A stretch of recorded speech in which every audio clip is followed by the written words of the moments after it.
Alpet shqiptare kanë rrëmbyer vëmendjen e medias së njohur amerikane Lonely Planet.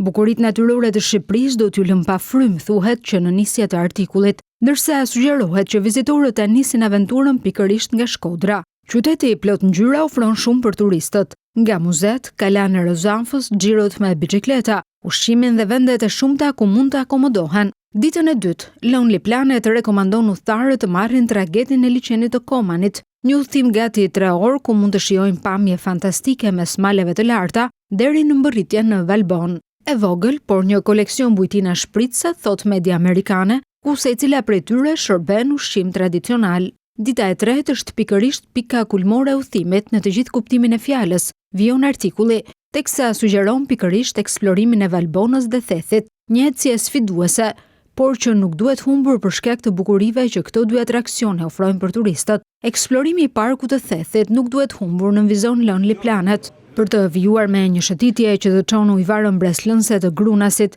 ku shumë pak mund t'i rezistojnë dhe një zhytje në të.